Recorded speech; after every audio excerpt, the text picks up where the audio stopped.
Aaron hit 40% of his homers in home run derby to the opposite field, or I should say to center and oppo. And this is why right here. This is the slingshot. If you could draw a hand from, or draw a line from the inside of his rear groin to his knob, okay, it stretches and then it snaps.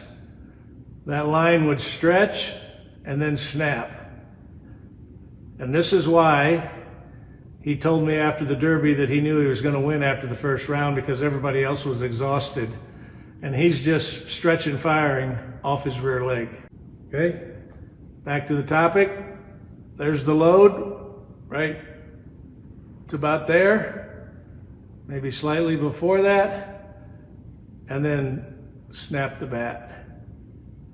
A distal launch. If you don't apply torque into the handle at launch, your barrel will drag. The body has no ability to get the bat to snap into the zone as quickly as it needs to. The hands must torque the barrel. And so your go move, your suddenness, the thing you do when you decide to swing is you torque the handle. Prior to that, you've got a nice stretch and fire load on your body.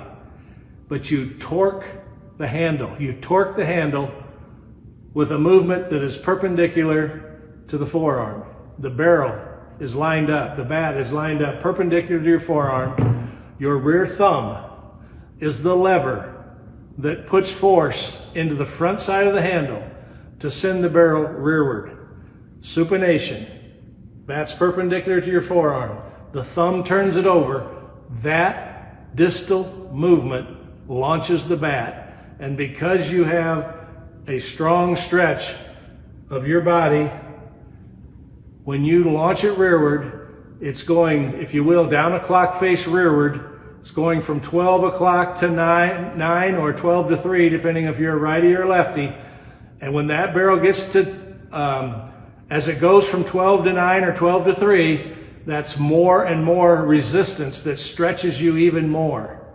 But when it gets to 3 or 9, the rearward resistance goes to 0 instantly, and the leg snaps it through. Find the point in video where the barrel blurs out behind the hitter. Okay, right there it starts to blur. And right there it's gone. So somewhere right in here is the launch. That means all of this is load. He's stretching, he's getting hip socket separation, he's getting segmentation. His rear leg starts to turn, the still coiled pelvis open, but he hasn't launched the bat yet. A tremendous stretch happens. Hips look open, but they're not. They're still closed. The rear leg is turned, the still coiled hip forward. The shoulders are still back, and this is where people get the hip-shoulder separation concept. Or I should say, this is where they apply it to hitting. I'm not going to debate whether or not it happens in throwing or in golf, which are proactive movements. But if you want to hit, hitting is reactive, and you have to have way more suddenness at launch. You have to be on the brink. You have to be on the edge between swinging and not swinging, between launching and not launching. And so the actual launch of the bat, the actual launch of the swing, is a distal movement of the hands. Okay? A couple players here to watch. Okay? Mike Trout. Forward move, coiling. By the way, a lot of people think he's got weight on his front leg there. You don't have weight on your front leg when you're pulling back with your back like he is. And you don't have weight on your front leg when you get this barrel rearward right there. Okay? But right there is his launch. Right in here is the launch. It's a distal move. Okay? Yes, we've stretched our body and we want our body to snap, but it's a distal launch that causes the body to snap. Here's Manny, just a slow motion video I happen to have. You can see where he's applying that force in the hands. He's already, for some reason this doesn't want to play, there we go. He's already stretched and his leg has turned his pelvis open slightly, okay? And right here's the launch. It's a distal move. That bat is not going to blur backwards like that unless you torque the handle. Okay, another look, George Brett. Okay.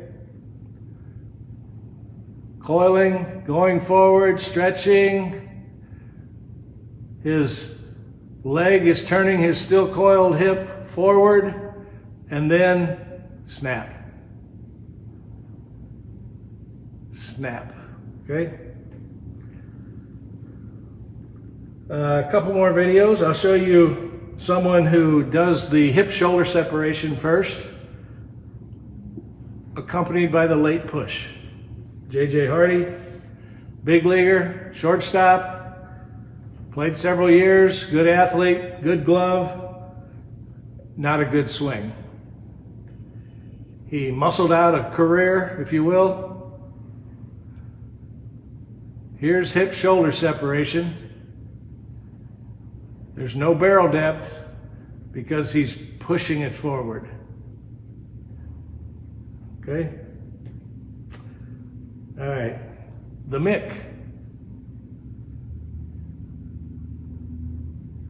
Getting to that segmented spot that they say I don't teach. Okay? There it is. Rear leg turning the still coiled hip open. Evan Longoria. Watch his belt loops. Watch his knee. Rear knee. Okay?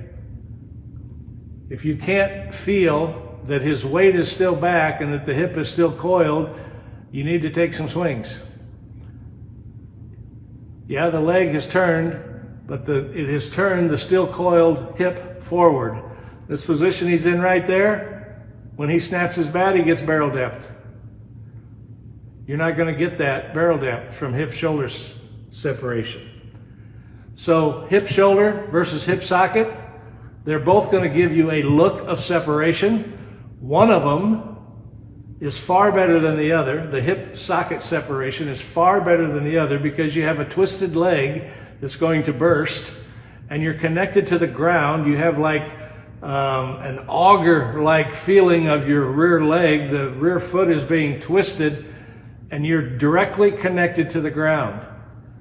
And when you pull your bat back and start to tilt, like I showed you with Aaron, your hands are actually directed or connected to the ground because of the stretch reaches that far.